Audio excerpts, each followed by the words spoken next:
তোমাকে চাই, শুধু তোমাকে চাই। ঢাকায় সিনেমার ধূমকেতুর মতো আবির্ভাব চিত্রনায়ক সালমান শাহর। 1993 সালে সোহানুর রহমান সোহানের কেয়ামত থেকে কেয়ামত সিনেমার মধ্য দিয়ে চলচ্চিত্র ইন্ডাস্ট্রিতে পা রাখেন এই অভিনেতা। মাত্র 4 বছরের ক্যারিয়ারে দর্শকদের উপহার দিয়েছেন 27টি সিনেমা, যার সবগুলোই ছিল সুপারহিট।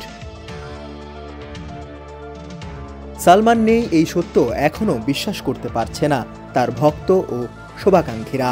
অমর এই নায়কের চলে যাওয়া কি স্বাভাবিক মৃত্যু, আত্মহত্যা নাকি হত্যাকাণ্ড, তা আজও রহস্য রয়ে গেছে।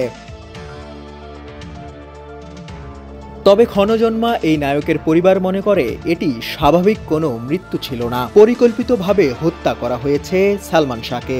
এমন অভিযোগ এনে সালমানের মা নীলা চৌধুরী আইনের আশ্রয়ও নিয়েছেন। তার অভিযোগের আঙুল সালমানের স্ত্রী সামিরার দিকে।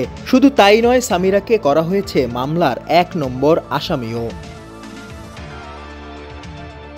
সালমানের মৃত্যুর বিষয়টি নিয়ে খুব বেশি গণমাধ্যমে মুখোমুখি হয়নি সামিরা, যা বলেছেন আদালতেই। সংবাদ মাধ্যমে 2-1টি সাক্ষাৎকার দিলেও সবসময় চেয়েছেন নিজেকে আড়াল রাখতে। অমর এই নায়কের জন্মদিন উপলক্ষে গণমাধ্যমে কথা বলেছেন সামিরা, জানিয়েছেন অজানা অনেক কথা। কি হয়েছিল 6 সেপ্টেম্বর 1996 সালে, যার কারণে সালমান শাহ আত্মহত্যা করল। সামিরা বলেন, আত্মহত্যা করার মতো তেমন কিছুই হয়নি। সেদিন ওর সঙ্গে একটু কথা কাটাকাটি হয়েছিল। একটা পর্যায়ে অভিমান করে ও রুমে চলে যায় আর দরজা বন্ধ করে দেয়। আমি তখন অন্য রুমে ছিলাম।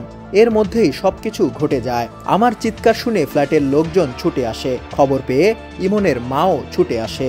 এরপর রুম থেকে বেরিয়ে আসে ওর ঝুলন্ত দেহ। তিনি বলেন, এমন কথা কাটাকাটি ওর সঙ্গে আগেও হয়েছে। আমার ওপর অনেক অভিমানও করেছিল ও। আরেকটা বিষয়, ইমন কিন্তু এর আগেও 3 বার আত্মহত্যার চেষ্টা করেছিল, কিন্তু চতুর্থবার ওকে আর ফেরানো যায়নি।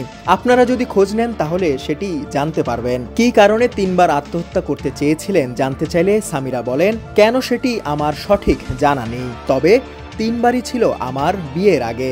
আসলে মানসিকভাবে ওর মধ্যে আত্মহত্যার প্রবণতাটা বেশি কাজ করত। সঙ্গে যোগ করে তিনি আরও বলেন, ওদিন আত্মহত্যার পর ইমনকে ওর পরিবারের লোকজন দ্রুত নিয়ে যায় হাসপাতালে। চিকিৎসক ওকে মৃত ঘোষণা করলে ইমনের মরদেহ নিয়ে যাওয়া হয় বিমানবন্দরে, সেখান থেকে সিলেটে।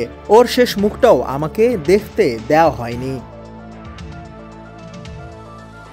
শাহাদাত তনিম, সমকাল, ডেস্ক রিপোর্ট।